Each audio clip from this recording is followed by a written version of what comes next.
ونعوذ بالله من شرور أنفسنا ومن سيئات أعمالنا من يهده الله فلا مضل له ومن يضلله فلا هادي له ونشهد أن لا إله إلا الله وحده لا شريك له ونشهد أن سيدنا وسندنا ونبينا وحبيبنا وحبيب ربنا وطبيبنا ومولانا محمدا عبده ورسوله أما بعد فأعوذ بالله من الشيطان الرجيم بسم الله الرحمن الرحيم إن ربكم الله الذي خلق السماوات والأرض في 6 أيام ثم استوى على العرش يغشي الليل النهار يطلبه حثيثا والشمس والقمر والنجوم مسخرات بأمره ألا له الخلق والأمر تبارك الله رب العالمين صدق اللہ مولانا العظیم۔ میرے محترم بزرگ اور عزیز بھائی، یہ سورہ اعراف کی آیت نمبر 54 ہے۔ اس میں اللہ تعالیٰ کی عظمت شان کو، اللہ تعالیٰ کی قدرت کاملہ کو بیان کیا جا رہا ہے،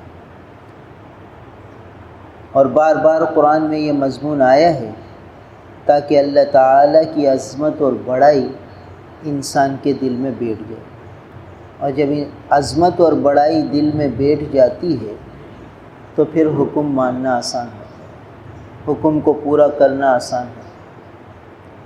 لہٰذا یہ حضرات صحابہ کرام رضوان اللہ تعالی علیہ مجمعین کے دلوں میں اللہ تعالیٰ کی عظمت اور بڑائی بیٹھ گئی تو پھر اللہ کے لیے جان دینا ان کے لیے آسان ہے، اللہ کے لیے اپنی جان کی بازیاں لگا دیں۔ وہ لوگ جو آپس میں ایک دوسرے سے دست و گریباں رہتے تھے، ایک دور آیا جب اللہ تعالیٰ کی عظمت اور بڑائی دلوں میں بیٹھ گئی تو ایک دوسرے کی جان دینے والے بنے، دوسرے کے لیے جان دینے والے۔ تو بار بار قرآن نے یہ مضمون بیان کیا،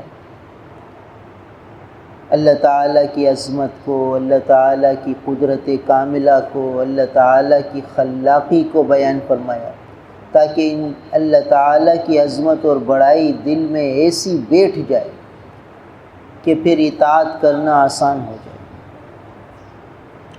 لہٰذا یہاں بھی یہی مضمون آیا کہ ان ربکم اللہ، بے شک تمہارا رب وہ اللہ ہے جس نے خلق السماوات والارض فی 6 ایام، آسمانوں اور زمینوں کو 6 دنوں میں پیدا کر دیا۔ پھر اللہ تعالیٰ نے عرش پر قرار پکڑا، یغشی اللیل النہار، اللہ تعالیٰ ڈھانپتے ہیں رات کو دن پر، یطلبہ حثیثا، اور یہ رات دن کو طلب کرتی ہے جلدی جلدی، ادھر رات آتی ہے ادھر دن آتا ہے، یہ لیل و نہار کا سلسلہ جاری ہے۔ اور ایک دن انسان کی زندگی پر ایسا آئے گا کہ اس کے بعد پھر کوئی رات نہیں آئے گی، کوئی دن نہیں آئے گا، یہ اس کی اپنی موت کا دن ہوگا۔ اور اس کائنات پر بھی ایک ایسا دن آئے گا کہ اس کے بعد نہ دن ہوگا نہ رات ہوگا، اور وہ قیامت کا دن ہوگا۔ تو یہ نظام چل رہا ہے، آہستہ آہستہ اپنی مدت پوری کر رہا ہے، پھر ایک دن آئے گا کہ یہ سارا نظام ختم ہو جائے گا۔ تو اب انسان کو دعوت غور و فکر دی جا رہی ہے کہ یہ رات اور دن کے آنے جانے کو غور کرے اور اس نظام کو سوچے کہ اتنی نظم و ضبط سے نظام چل رہا ہے، یہ چلانے والی کوئی ذات ہے، کوئی ہستی ہے کہ اتنا نظم و ضبط سے یہ کائنات کا نظام چلا رہی ہے، کہ سردی آتی ہے دن چھوٹے ہو جاتے ہیں، راتیں بڑی ہو جاتی ہیں، گرمی آتی ہے تو پھر راتیں چھوٹی ہو جاتی ہیں، دن بڑے ہو جاتے ہیں، ایک نظام چل رہا ہے اور اس میں کوئی تبدیلی نہیں آ رہی۔ سینکڑوں ہزاروں سال ہو چکے، کبھی ایسا نہیں ہوا کہ گرمی آئی ہو اور دن چھوٹے ہو گئے ہوں، سردی آئی ہو اور دن بڑے ہو گئے ہوں، کوئی تبدیلی نہیں آ رہی۔ ایک نظام ہے جو چل رہا ہے، چل رہا ہے، چل رہا ہے، اچانک ایک دن آئے گا کہ یہ سارا نظام تہس نہس ہو جائے گا۔ تو فرمایا کہ والشمس والقمر والنجوم، اور سورج کو پیدا فرمایا اور چاند کو پیدا فرمایا اور ستاروں کو پیدا فرمایا، مسخرات بامری، یہ سب اللہ تعالیٰ کے حکم کے تابع ہیں، جیسے اللہ نے ان کو حکم دیا ہے یہ چل رہے، اور ایک دن حکم آئے گا تو یہ رک جائیں گے، پھر یہ تارے آسمانوں سے جھڑ جائیں گے، سورج و چاند بے نور ہو جائیں گے، ان کی روشنی ختم ہو جائے گی، سارا نظام تہس نہس ہو جائے گا۔ تو اللہ تعالیٰ فرما رہے ہیں کہ یہ جو سارا نظام چل رہا ہے یہ اللہ کے حکم کے تابع ہے، مسخرات بامر۔ اب ستاروں کا کیا نظام ہے، ساری آسمان پر چمکتے دمکتے ستارے، یہ ہم شہر والوں کے لیے تو یہ ابھی ایک ناپید چیز ہو گئی، نہ آسمانوں کی طرف دیکھنا ہوتا ہے، اور دیکھنا ہوتا ہے تو یہ نظر بھی نہیں آتی۔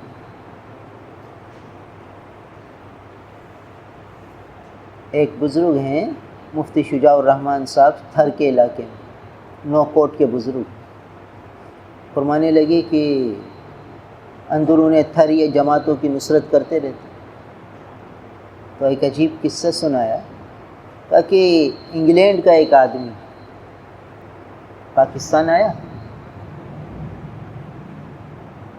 50-60 سال کا تھا، ساری زندگی انگلینڈ میں گزاری تھی، کچھ وقت لگانے آیا پاکستان، تو اسے بھیجا کہ جاؤ بھائی جہاں سال کی جماعت کی نصرت کر کے آؤ۔ اب یہ ترقی یافتہ علاقے کے لوگ، وہاں رہنے والے، آ گئے تھر، کہا کہ ایک رات رکنا ہے، جماعت کے پاس پہنچی۔ اب وہ گاؤں ایسے کہ وہاں نہ بجلی نہ پانی، کنویں سے پانی لاؤ، بجلی کا کوئی نظام نہیں۔ جب رات ہوئی تو یہ لوگ تھوڑا تفریح کے لیے نکلے کہ چلو بھائی دیکھیں۔ اب رات میں یہ لوگ آگے جانے لگے، اور یہ جو انگلینڈ کا آدمی تھا تھوڑی دیر چل کے رک گیا، اور اس کی نگاہ آسمان پہ لگی ہوئی۔ یہ لوگ بہت آگے نکل گئے، دیکھا تو ہمارے ساتھی کہاں ہیں، تو پیچھے رہ گئے۔ دیکھا تو بس آسمان کی طرف ٹک ٹکی باندھے دیکھ رہا ہے، آگے چل ہی نہیں رہا۔ ہم لوگوں نے آواز دی تو وہ مبہوت تھا، بس اس کو ہوش ہی نہیں تھا۔ ہم لوگ آئے، ہم کو پتہ نہیں کیا ہو گیا اس کو، آ کے اس کو ہلایا، بھائی کیا ہوا؟ کہ اتنا خوبصورت ہوتا ہے آسمان۔ تو میری عمر 60 سال ہو گئی، سنا تھا کہ آسمان بڑا خوبصورت ہوتا ہے۔ انگلینڈ میں رہنے والا، ترقی یافتہ علاقے کا رہنے والا، کائنات کے حسن کو دیکھ کر مبہوت رہ گیا، حالانکہ وہ تو حسن و جمال کی دنیا میں رہتا ہے۔ وہ کیا چیز کی کمی ہے حسن و جمال، مگر وہ سب مصنوعی ہیں، آرٹیفیشل ہیں، تو اس کو وہ حسن متاثر نہ کر سکا۔ یہ قدرتی حسن میں ایسا مبہوت ہوا کہ ہوش ہی نہ رہا۔ میرے کو جی نہیں چاہتا کہ میں یہاں سے نگاہ ہٹاؤں، اتنا آسمان تاروں سے بھرا ہوا۔ یہاں تو ہمیں نظر نہیں آتا، کیونکہ یہاں جو مصنوعی روشنیاں اتنی ہو چکی کہ آسمان کی جو اصل حسن ہے، تاروں کی اصل چمک ہے، وہ ہمیں نظر ہی نہیں آتی۔ دوسری بلڈنگیں اتنی اونچی ہو گئی کہ کسی کو سر اٹھانے کی فرصت ہی نہیں، مشغولی اتنی ہو گئی کہ کائنات کی ان چیزوں کو دیکھ کر عبرت حاصل کرنے کا وقت ہی نہ رہا۔ رہی صحیح تو تھوڑی سی فرصت تھی، وہ موبائل کی نظر ہو گئی، تو کائنات میں غور کون کرے؟ یعنی ہر وہ چیز جو فطرت سلیمہ کے مطابق تھی اور انسان فطرت کے راستے پہ چل کر اپنے خالق کو پا لیتا، کہ باطل والوں نے کوششیں کر کے اس سے ہٹا دیا کہ بھئی فطرت کے قریب ہی نہ جائے یہ انسان، فطرت کے قریب جائے گا اپنے خالق کو پا لے گا۔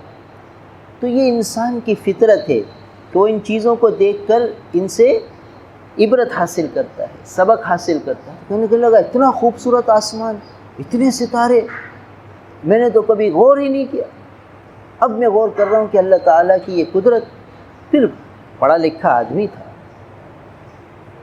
پھر وہ ساری تفصیل بتانے لگا کہ یہ اتنے سے ستارے جو نظر آ رہے ہیں یہ ساری زمین سے بڑے بڑے ستارے، زمینوں سے بڑے بڑے ستارے، اور یہ اتنی دور ہیں کہ ان تک کوئی ابھی پہنچ ہی نہیں سکتا، ان کی گرد کو نہیں پا سکا انسان، یہ اتنے سے چمکتے ستارے۔ اور کام کیا کر رہے ہیں یہ کہ یہ آج بھی اتنی ترقی یافتہ دنیا میں یہ راستہ دکھانے کا کام کرتے ہیں۔ آج بھی پانی کے جہاز اور یہ فضائی جہاز یہ سب تاروں ستاروں کے ذریعے اپنی منزل کو متعین کرتے ہیں کہ اس رخ پر جانا ہے تو اس ستارے کے ساتھ جانا ہے، اس رخ پہ جانا ہے تو اس ستارے کے ساتھ جانا ہے۔ آج بھی ستارے اپنا کام کر رہے ہیں، منزل کا نشان دیتے۔ اسی لیے رسول اللہ صلی اللہ علیہ وسلم نے حضرات صحابہ کرام رضوان اللہ تعالی علیہم اجمعین کو ستاروں سے تشبیہ دی، اصحابک النجوم، کہ یہ ستارے منزل کا پتہ دیتے ہیں، منزل تک پہنچاتے ہیں۔ تو جو صحابہ کی اقتداء کرے گا، یہ صحابہ بھی ہدایت کی منزل تک پہنچاتے ہیں۔ جو ان کا اقتداء کر لے گا، اتباع کر لے گا، منزل کو پا لے گا۔ جیسے ستارے کے رخ پر جو چل پڑے گا وہ منزل کو پا لے گا، تو صحابہ کے طریقے پر جو چل لے گا وہ منزل کو پا لے گا۔ تو فرمایا کہ یہ ستاروں کا نظام یہ اللہ تعالیٰ نے اپنے حکم سے بنایا ہے، اور یہ بھی مسخرات بامرہ، اللہ کے حکم کے تابع ہے۔ جب اللہ چاہیں گے سارا نظام ختم فرما دیں۔ آپ نے فرمایا کہ الا لہ الخلق والامر، غور سے سن لو کہ جتنی تخلیق ہے یہ سب اللہ کی ہے، اور اس میں جو نظام چل رہا ہے وہ بھی اللہ کے حکم سے چل رہا ہے۔ خلق اور امر، یہ دو اللہ تعالیٰ کے عجیب نظام ہیں۔ بھائی دیکھو، سورج کو بنایا، اب اس کے اندر اپنا امر داخل کر دیا، اب یہ اللہ تعالیٰ کی تخلیق ہے اور اللہ کے امر سے چل رہی ہے۔ اللہ اپنا امر نکال لیں تو یہ سب ختم۔ تو یہ دو سلسلے ہیں، الا لہ الخلق والامر، یہ بھی مستقل ایک مضمون رکھتے ہیں، وقت چاہتے ہیں۔ بات یہ کرنی تھی کہ اللہ تعالیٰ کا فضل ہوا کہ اب اللہ تعالیٰ نے ایک مبارک مہینہ ہمیں عطا فرمایا۔ اگلا جمعۃ المبارک جو ہوگا تو انشاءاللہ وہ مہینہ ہم اس مہینے کے اندر جا چکے ہوں گے۔ اتوار کو پہلا روزہ ہو جائے یا پیر کو پہلا روزہ ہو جائے۔ یہ جو زمانے ہیں اللہ تعالیٰ نے ان میں عجیب تاثیریں رکھی ہیں۔ آج ہمیں کوئی اندازہ نہیں ہے کہ کیا دولت آ رہی ہے، کیا نعمت مل رہی ہے۔ وہ جب آنکھ بند ہوگی تو پتہ چلے گا کہ رمضان کیا تھا، کیا دولت تھی، کیا کچھ ملنے والا تھا اور کیا کچھ ہم گنوا گئے، کتنا ذخیرہ جمع کرنا چاہیے تھا اور کتنی کوتاہی ہم کر گئے۔ اس لیے اللہ تعالیٰ سے خوب مانگنا ہے کہ اللہ یہ مبارک مہینے کی قدردانی نصیب فرما دیجیے، اور اس کے انوار اور برکات پورے ہمیں نصیب فرما دیجیے۔ یوں سمجھ لیجئے کہ ایک شخص سے بادشاہ راضی ہو گیا اور کہا کہ جاؤ بھائی یہ میرے خزانے میں چلے جاؤ اور خزانے کے اندر جو دولت چاہیے لے لو۔ اب وہ شخص بادشاہ کے خزانے میں گیا اور جو ہے دیکھ رہا ہے خزانہ کہ یہ چیز یہ بھی میں حاصل کروں، یہ بھی میں اٹھاؤں گا، یہ بھی میں اٹھاؤں گا، پہلے سارا چکر تو لگا لوں۔ جس چیز کو دیکھتا ہے یہ کہتا ہے یہ بھی لوں گا، یہ بھی لوں گا، یہ بھی لوں گا، یہ بھی لوں گا۔ اٹھاتا کوئی نہیں، وہ واپسی میں اٹھاتا چلا جاؤں گا ساری، پہلے دیکھ تو لوں۔ اب دیکھتے دیکھتے دیکھتے تھوڑی سی تھکن ہوئی تو دیکھا ایک بستر ہے، بڑا آرام دہ کا یہ شاہی بستر ہے، ذرا دیکھوں اس پہ بیٹھ کے۔ بیٹھا تو بڑا مزہ آیا کہ تھوڑا لیٹ جاؤں، لیٹا تو اور مزہ آیا، چونکہ اتنی دیر سے گھوم رہا تھا اب آنکھ لگ گئی اور ایک دن پورا ہو گیا۔ وہ خازن آیا کہا بھائی وقت پورا ہو گیا نکلو، او کچھ لینے تو دو، کہا بھائی اب ختم، اب وقت ختم، اب لینے کا وقت نہیں۔ تو بھائی یہ رمضان آ رہا ہے، اس میں بہت دولتیں مل رہی ہیں، راتوں کو بھی بہت سا خزانہ جمع کیا جا سکتا ہے، دن میں بھی بہت سا خزانہ جمع کیا جا سکتا ہے۔ اللہ تعالیٰ نے ہمیں خزانے میں داخل کر دیا کہ لے لو جو لینا ہے، اور لینے والے لے گئے۔ اللہ والوں کی جو قصے کتابوں میں پڑھتے ہیں، اب وہ دوستیاں مؤخر، مجلس مؤخر، آنا جانا مؤخر، اب یا تو قرآن پاک کی تلاوت ہے یا مناجات ہے، قرآن سننا ہے یا سنانا ہے، یا ذکر ہے یا تلاوت ہے یا دعائیں ہیں، بس اسی میں لگے۔ یہ ہیں وہ خزانے جو جمع کرنے ہیں اس مہینے۔ تو ایسا نہ ہو کہ سستی اور غفلت میں اس سب دولتوں سے ہم محروم ہو جائیں کہ بھائی گرمی ہے، بھائی یہ گرمی میں نفع اور بڑھ جائے گا، اس مشقت میں نفع اور بڑھے گا اور انعام بنے گا کہ دیکھو میرے بندے اتنی شدت کے موسم میں بھی اب فرض ادا کر رہے ہیں، اور پھر تلاوت، اور پھر نوافل، اور پھر قضا نمازیں، اور پھر راتوں کا جاگنا اور راتوں میں اللہ سے مانگنا، بڑی دولتیں ہیں، بہت زیادہ خزانہ آدمی جمع کر سکتا ہے۔ اس لیے کوشش یہ کرنی چاہیے کہ ہر لمحے کو قیمتی بنے۔ پھر یہ رمضان کیوں آیا ہے؟ لعلکم تتقون، تاکہ تم متقی بن جاؤ، یعنی گناہوں سے بچنے والے بن جاؤ۔ معلوم ہوتا ہے کہ اللہ تعالی ہمیں گناہوں سے بچانے کا ایک داعیہ پیدا کرنا چاہتے ہیں ہمارے دل میں۔ تو اب وہ گناہوں سے بچنے کی داعیہ اور طاقت کیسے حاصل ہوگی؟ وہ روزے کو صحیح طرح رکھنے سے ہوگی، اور روزے کو صحیح رکھنے کا آسان طریقہ یہ ہے کہ ایک تو نظر کی حفاظت ہو جائے، ایک زبان کی حفاظت ہو جائے۔ نظر صحیح استعمال کرے، غلط استعمال نہ ہو، اور زبان صحیح استعمال کرے، غلط استعمال نہ ہو۔ اور نظر کی حفاظت کے لیے اہم ترین بات یہ ہے کہ ہمیں موبائل چھوڑنا ہوگا، خصوصاً ٹچ موبائل کو بالکل چھوڑنا ہو اس مہینے میں، اور سادہ موبائل پر آ جائیں، کیونکہ ضرورت ہے، رابطہ کرنا ہوتا ہے، ہم لوگوں نے اس کو ایک ضرورت بنا لیا ہے، اپنے معمولات زندگی کا حصہ بنا لیا۔ جب ایک نے اس کو ضرورت بنا لیا تو بھائی اب الضرورہ تقدر بقدر الضرورہ، کہ ضرورت کو بقدر ضرورت میں رکھا جائے، اس سے زیادہ میں استعمال نہ کیا جائے، اور وہ ضرورت پوری ہو جاتی ہے سادہ موبائل سے۔ اس لیے کوشش تو یہ ہو کہ یہ ٹچ موبائل تو بالکل ہی استعمال، انتہائی مجبوری میں بوقت ضرورت بقدر ضرورت استعمال کر لے، اس کے علاوہ استعمال نہ کرے، ورنہ نگاہوں کی حفاظت نہیں ہو سکتی۔ اس آلے میں نگاہوں کی حفاظت بہت مشکل، ناممکن، کیونکہ ہم اپنے کام کے لیے بٹن دبائیں گے، وہاں کوئی نہ کوئی عورت کی تصویر آئے گی، کوئی نہ کوئی مسئلہ آ جائے گا، اور آدمی لاشعوری طور پر، غیر ارادی طور پر اس میں لگ جائے گا۔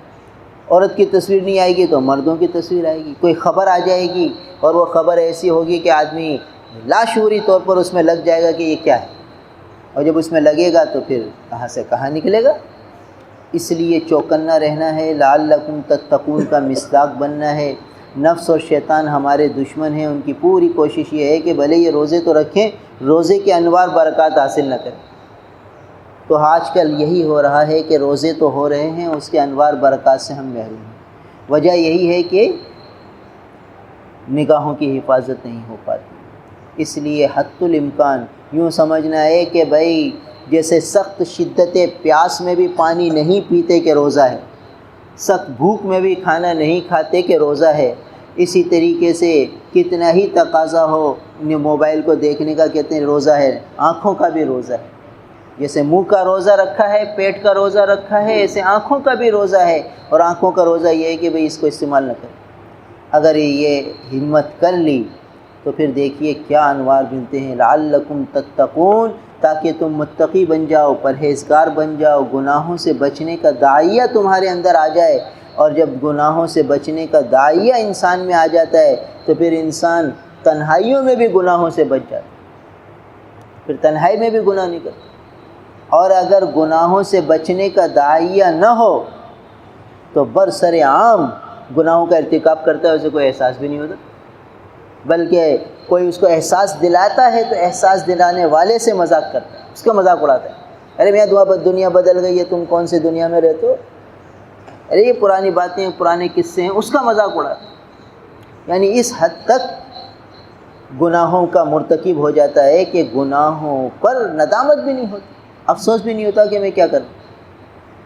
تو اس لیے یہ مبارک مہینہ آیا ہے، اس سے خوب حاصل کرنا ہے، ایسا نہ ہو کہ محرومی ہو جائے اور پھر یہ مہینہ بھی گزر جائے۔ اور اس میں ملتا ہے مانگنے سے، بار بار اللہ تعالیٰ سے مانگتے، جب آدمی مانگتا رہے گا تو دینے والی ذات دینے کو تیار ہے۔ اذا دق باب کریم ان فتح، کہ جب کریم کے دروازے کو کھٹکھٹایا جاتا ہے رہے گا تو وہ کھلے گا۔ سخی کا دروازہ بجانے پر ضرور کھلتا ہے، آدمی سخی کا دروازہ بجائے اور وہ نہ کھلے، ایسا ہو نہیں سکتا۔ اس لیے بھئی خوب مانگنا ہے، اور اللہ تعالیٰ کا قرب، اللہ تعالیٰ کی رضا، اللہ تعالیٰ کا تعلق یہ اس مہینے میں بٹ رہا ہے۔ دیکھو کون حاصل کرے، کون کیچ کرتا ہے اس کو، کون وصول کرتا ہے۔ جو طالب صادق ہوگا اسے مل جائے گا، ورنہ تو بھائی آدمی اسی میں رہے گا کہ بھئی بڑے سخت روزے ہیں، بڑی مشکل ہو رہی ہے، بھئی بہت مشکل ہوتی ہے، بھئی تھک جاتے ہیں۔ بھئی یہ چیزیں، یہ پست ہمتی کی بات ہے۔ تھوڑا سا آرام کیا پھر کام میں لگ گئے، تھوڑا سا آرام کیا پھر کام میں لگ گئے، اللہ سے مدد مانگی اور حوصلہ رکھا کہ اللہ کا شکر ہے، اللہ نے ہمت دی ہے، اللہ نے توفیق دی ہے، اللہ ہمیں اور حوصلہ دیجیے اور ہمت دیجیے۔ اللہ سے مانگیں گے تو ہمت ملے گی۔ یہ تھوڑی کہ تراویح پڑھ کے بس سو گئے تو پھر سحری میں ہی اٹھے کہ بھئی اب تو سستی ہے، بھئی ہمت نہیں ہے، بھئی کمزوری ہے۔ اگر یہ کریں گے تو بہت کم کمائیں گے۔ سیزن آیا ہے کمانے کا، تراویح کے بعد تھوڑا سا آرام کیا، ایک چائے پیالی پی، ایک پیالی چائے کی پی لی، پھر کھڑے ہو گئے، پھر قرآن میں، پھر تلاوت میں، پھر لیٹے لیٹے ذکر میں، کسی نہ کسی طرح اپنے آپ کو مشغول رکھنا۔ راتوں کو بھی وصول کرنا ہے، دنوں کو بھی وصول کرنا ہے۔ ایسا نہ ہو کہ یہ مبارک مہینہ آیا اور پھر چلا جائے ہاتھ سے اور ہم کچھ بھی حاصل نہ کر سکیں۔ اس لیے ایک تو نگاہوں کی حفاظت اور ایک زبان کی حفاظت، یہ دو چیزوں کی حفاظت کر لی۔ زبان بھی بقدر ضرورت استعمال کرنی ہے، جہاں ضرورت ہے بس بول لیا، ورنہ خاموشی، ورنہ پھر اس زبان سے جھوٹ بھی ادا ہوتے ہیں، غیبت بھی ہو جاتی ہے، اور کتنے جو ہے کسی کو حقارت کے جملے بول دیے، کسی پر طنز کر دیا، کسی کو طعنہ دے دیا، نہ معلوم کیا کچھ ہو جاتا ہے زبان سے۔ اس لیے زبان کو قابو کیا، نگاہوں کو قابو کیا تو انشاءاللہ روزے کے انوار برکات خوب حاصل ہوں گے۔ اللہ تعالی ہم سب کو عمل کی توفیق دے۔ الحمدللہ رب العالمین والعاقبۃ للمتقین والصلاة والسلام علی رسولہ محمد وآلہ واصحابہ اجمعین۔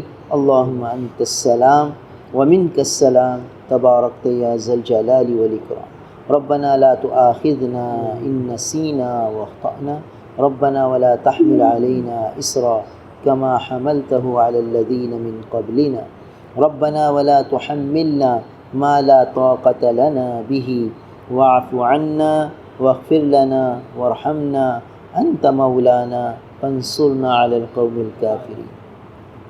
یا اللہ یہ مبارک مہینہ آ رہا ہے، یا اللہ یہ آپ کے فضل کی علامت ہے، آپ کی مہربانی کی نشانی ہے، یا اللہ اس کی پوری قدردانی نصیب فرما دیجیے۔ اس کے ایک ایک لمحے کو اللہ قیمتی بنانے کی ہمت، توفیق، سعادت ہمارے نصیبوں میں لکھ دیجیے، ہمیں توفیق دیجیے۔ اے اللہ سستی سے، غفلت سے، اور اے اللہ پست ہمتی سے، کم ہمتی سے ہماری حفاظت فرما دیجیے، ضعف سے، کمزوری سے ہماری حفاظت فرمائیے، ہمیں قوت دیجیے، ہمیں حوصلہ دیجیے، ہمارے لیے آسانی فرما دیجیے۔ اے اللہ ہم بہت کمزور ہیں، موسم کو ٹھنڈا کر دیجیے، سہل کر دیجیے، عافیت اور سلامتی کے ساتھ اے اللہ صحت اور تندرستی کے ساتھ رمضان گزروا دیجیے، ہر قسم کے غم اور صدموں سے بچا لیجیے، ناگہانی پریشانیوں سے بچا لیجیے، الجھنوں سے بچا لیجیے۔ اللہم ھذا الدعاء وعلیک الاجابہ وھذا الجہد وعلیک التکلان۔ اللہم آت محمدا الوسیلہ والفضيلة وابعثه مقاما محمودا الذي وعدته. سبحان ربك رب العزة عما يصفون وسلام على المرسلين والحمد لله رب العالمين. آمين برحمتك.